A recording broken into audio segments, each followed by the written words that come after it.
பார்த்து கொண்டிருப்பது ராஜபார்வை செய்திகள்.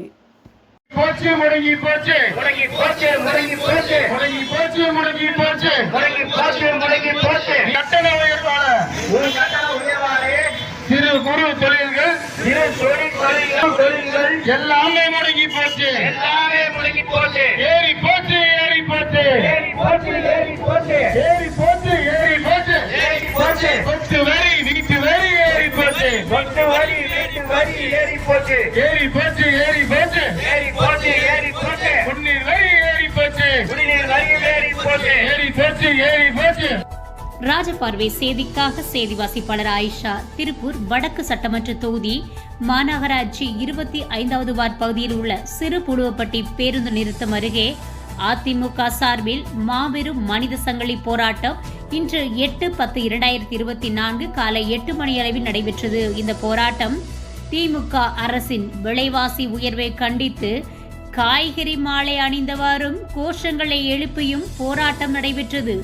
இதில் அதிமுக முன்னாள் துணை சபாநாயகர் பொள்ளாச்சி ஜெயராமன் மற்றும் திருப்பூர் வடக்கு சட்டமன்ற உறுப்பினர் விஜயகுமார் எம்எல்ஏ தலைமையேற்று தொடங்கி வைத்து உரையாற்றினார்கள். இதில் 25வது வார்டு மாமன்ற உறுப்பினர் தங்கராஜ் மனித சங்கிலி ஊர்வலம் நிறைவில் நன்றி உரையாற்றினார். இந்நிகழ்வில் அதிமுக முக்கிய நிர்வாகிகள், மகளிரணி பொறுப்பாளர்கள் மற்றும் 25வது வார்டு பகுதி அதிமுக உறுப்பினர்கள் அனைவரும் கலந்து கொண்டனர்.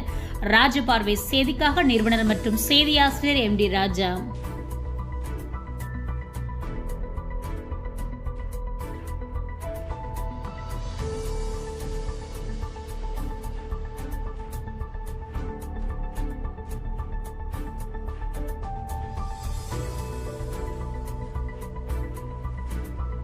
நாளைய முதலமைச்சர் எடப்பாடியுடைய ஆறுதலோடு நடைபெற்றுக் கொண்டிருக்கின்ற திருப்பூர் மாநகர் மாவட்ட கழகத்தினுடைய தேர்தல் பிரிவு செயலாளர், பொள்ளாச்சி சட்டப்பேரவை உறுப்பினர், சட்டப்பேரவை துணை சபாநாயகர், திருப்பூர் மாநகர் மாவட்ட கழகத்தினுடைய செயலாளரும் பொள்ளாச்சி ஜெயராமன் அவர்களே இந்த நிகழ்ச்சியிலே வரவேற்புரை ஆற்றி அவர்களுக்கு முன்னாள் நாமன்ற உறுப்பினரும்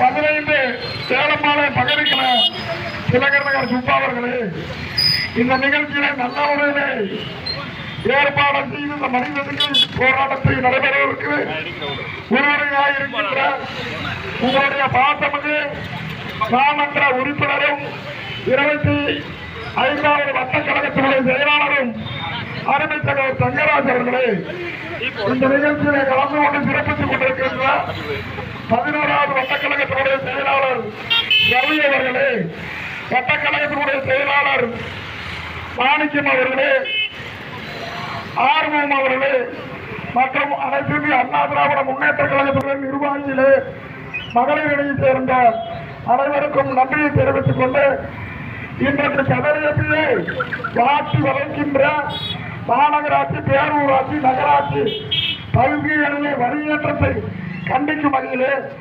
ஆண்டுதோறும் கிட்டத்தட்ட இன்றைக்கு கிட்டத்தட்ட 150% வரியை ஏற்றிவிட்டார்கள் இந்த திமுக ஆட்சியிலே. ஆக ஆண்டொன்றுக்கு 6% வரி என்று சொன்னால் உங்களுடைய வீட்டினுடைய வரியை எண்ணி பாருங்கள். அனைத்து இந்திய அண்ணா திராவிட முன்னேற்ற கழகத்தில் 3000 ரூபாய் போட்டிருக்கின்ற வரி இன்றைக்கு 35,000 ரூபாய் வரி போடுகின்ற சூழ்நிலையை இந்த திமுக அரசு இன்னைக்கு அந்த செயல்பாட்டை ஏற்படுத்திக் கொண்டிருக்கிறார்கள். ஆகவே இதை கண்டிக்கின்ற வகையில் தான் இன்றைக்கு திருப்பூர் மாநகர் மாவட்ட கழகத்தில் அனைத்து பகுதி கழகங்களிலும் வட்டக்கலையிலே இந்த மனித சங்கிலி போராட்டம் நடைபெற்றுக் கொண்டிருக்கிறது. ஆகவே இங்கு இருக்கின்ற பெரியோரும் தாய்மார்களும் வருகின்ற சட்டமன்ற தேர்தலிலே நீங்களாம் மீண்டும் அனைத்து இந்திய அண்ணா திராவிட முன்னேற்ற கழகம் ஆட்சி அமைய நீங்கள் எல்லாம் அயராது பாடுபட வேண்டும் என்று கேட்டு, அது மட்டுமல்ல பல்வேறு வரி உயர்வு இன்றைக்கு எடுத்துக்கொண்டால் திருப்பூர் மாநகராட்சி குடிநீர் கட்டணம், பிளான் அப்ரூவ்டு, சொத்து வரி, குப்பை வரி, தண்ணி வரி, மின் கட்டணம், பாதாள சாக்கடை அனைத்துமே வரியை ஏற்றிவிட்டார்கள். இன்றைக்கு அன்றாட வேலையிலே செய்கின்ற பணியின் கம்பெனியில போகின்ற மக்கள் எல்லாம் இன்றைக்கு அவர்களுடைய வருமானத்துக்கு மேல் இந்த வரியை உயர்த்தி விட்டார்கள். ஆகவே சொந்த வீட்டுக்காரெல்லாம் இன்னைக்கு வாடகைக்கு போகக்கூடிய சூழலை இன்றைக்கு இந்த அரசு உருவாக்கி இருக்கிறது. ஆகவே இதை கண்டிக்கும் வகையில் தான் இன்றைக்கு மனித சங்கிலி போராட்டம். வருகின்ற சட்டமன்ற தேர்தலில் மீண்டும் எடப்பாடி அவர்கள் ஆட்சி அமைய இந்த வகையிலே இருக்கின்ற அனைத்து பொதுமக்களும் ஒத்துழைப்பு கொடுத்து நீங்கள் எல்லாம் ஆதரவு தர வேண்டும் என்று கேட்டு தந்த வாய்ப்பு நன்றி கூறி விடைபெறுகிறேன். நன்றி, வணக்கம். சிறப்பித்துக் கொண்டிருக்கும் மாநகர மாவட்ட கழக செயலாளர் மதிப்புக்குரிய பிரகாஷ் ஜெயராமன் அவர்களும் இந்த பகுதி சட்டமன்ற உறுப்பினர் மதிப்புக்குரிய KN விஜயகுமார் MLA அவர்களையும் பகுதி கழக செயலாளர் மதிப்புக்குரிய திலகண்ணர் சுப்பண்ணன் அவர்களையும் மற்றும் பகுதி கழக பொறுப்பாளர் அவர்களையும் இந்த பகுதி கழக நிர்வாகிகள் மற்றும் மகளிர் அணி மற்றும் திரளாக கலந்து கொண்ட பொதுமக்கள் அனைவரையும் வருக அந்த வரி சிறப்பித்த அனைவருக்கும் நன்றி கூறி விடைபெறுகிறேன்.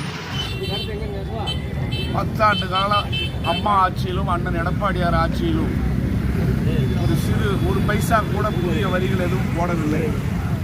கடுமையான கொரோனா 2 முறை தாக்கிய போதும் எந்த வகையான வரியையும் எடப்பாடியார் அவர்கள் புதிதாக போடாமல் மக்களுக்கு தேவையான அனைத்து நன்மைகளையும் செய்தார்கள்.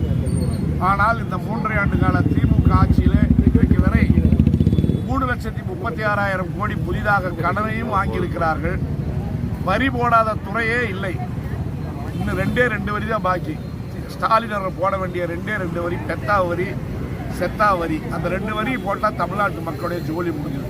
அந்த அளவுக்கு எல்லா வகையிலும் வரியை போட்டு உயர்த்தி தமிழக மக்களிடத்தில் விலைவாசி ஏற்றத்தை உருவாக்கி மிகப்பெரிய நெருக்கடியை உருவாக்கி இருக்கிற ஸ்டாலினுடைய ஆட்சிக்கு முடிவு கட்டுகிற வகையிலே அதிமுகவினுடைய பொதுச் செயலாளர் அண்ணன் எடப்பாடியாருடைய ஆணைப்படி இன்றைக்கு திருப்பூர் மாநகரிலே 50க்கு மேற்பட்ட இடங்களிலே ஆங்காங்கு 1000 பேர், இங்கே எப்படி 1000 பேர் கூடியிருக்கிறார்களோ அதே போல காலை 8 மணியிலே இருந்து பொதுமக்கள், கட்சிக்காரர்கள் மட்டுமல்லாமல் பொதுமக்களும் சேர்ந்து ஒவ்வொரு இடத்திலும் 1000 பேர் சேர்ந்து இந்த ஆட்சிக்கு எதிர்ப்பாக தெருவிலே நின்று இங்கே மனித சங்கிலி போராட்டம் நடத்துகிறார்கள், கோஷம் போடுகிறார்கள். இதை உணர்ந்து ஸ்டாலின் இந்த ஆண்டு உயர்த்தி 6% வரியையாவது குறைக்க வேண்டும் என்பதை வேண்டுகோளாக வைக்கிறோம்.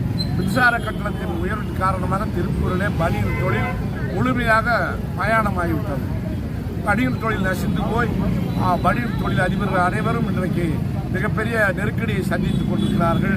இதையெல்லாம் இந்த அரசு உணர்ந்ததா இல்லை என்று தெரியவில்லை. இங்கே இருக்கிற தொழில்களெல்லாம் நசிந்து போயிருக்கிற சூழ்நிலையில் ஸ்டாலின் இதை கவனிப்பதற்கு எந்த ஏற்பாடும் செய்யாமல் இங்கே இருந்து அமெரிக்காவுக்கு சென்று தொழிலதிபர்களை இங்கே தமிழ்நாட்டுக்கு தொழில் தொடங்க வாருங்கள் என்று கேட்பது வேடிக்கை வினோதமாக இருக்கிறது. ஆனால் இப்போ சாம்சங் போராட்டம் முடிவுக்கு வந்திருக்கு.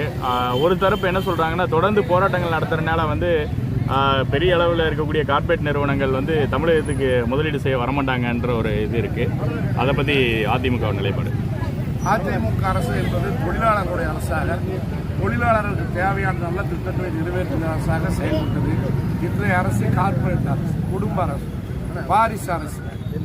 அதாவது கருணாநிதி என்றால் கருணாநிதிக்கு பின்னாலே ஸ்டாலின், ஸ்டாலினுக்கு பின்னாடி உதயநிதி, அடுத்து இன்ப நிதியை தூக்கி பிடிப்பதற்கு திமுக காரர்கள் தயாராக இருக்கிறது. இந்த சென்னை மெரினால அந்த விமான கண்காட்சி பார்த்தப்ப 5 பேர் இறந்துட்டாங்க. தமிழக அரசோட போதிய நடவடிக்கை இல்லை. ஸ்டாலினை சுற்றி எல்லா போலீஸ்காரும் நின்றாங்க. மக்களுக்கு பாதுகாப்பு தர வேண்டிய போலீஸ் முழுக்க முதலமைச்சர் ஸ்டாலினை சுற்றி நின்று விட்டதுனால மக்கள் பாதுகாப்பற்ற சூழ்நிலையிலே 5 உயிர்களை நாம் இழந்திருக்கிறோம். இன்னும் போக தான் தெரியும் எவ்வளவு பேர் உயிர் வந்திருக்காங்க என்பது. நாளை தினம் தான் அது முழுமையாக தெரியும். அதிமுக அமைச்சர், முன்னாள் அமைச்சர்கள் மீதான போதைப் பொருள் வழக்குக்கு ஆளுநர் எந்த நடவடிக்கை எடுக்காம திமுக அரசு விமர்சித்து இருக்காருன்னு திமுக அமைச்சர் ரகுபதி சொல்லியிருக்காரு. அதாவது அவங்க விருப்பு தகுந்த மாதிரி பேசுகிறாங்க. அதிமுக ஆட்சியில் எந்த அமைச்சரும் போதை நடவடிக்கையில் ஈடுபடல. திமுக ஆட்சியில் தான் சாதிக் பாஷா என்கிற ஒரு திமுக முக்கிய புள்ளி ஸ்டாலின் குடும்பத்துக்கு, உதயநிதி குடும்பத்துக்கு மிகவும் வேண்டியவர் ஜாஃபர் சாதிக் என்பவர் மிகப்பெரிய அளவில் உலக அளவில் இன்டர்நேஷனல் லெவலில் போதைப்பொருள் கடத்தலில் ஈடுபட்டார். செய்திகளை உடனுக்குடன் அறிந்து கொள்ள ராஜபார்வை செய்திகளை சப்ஸ்கிரைப் செய்யுங்கள்.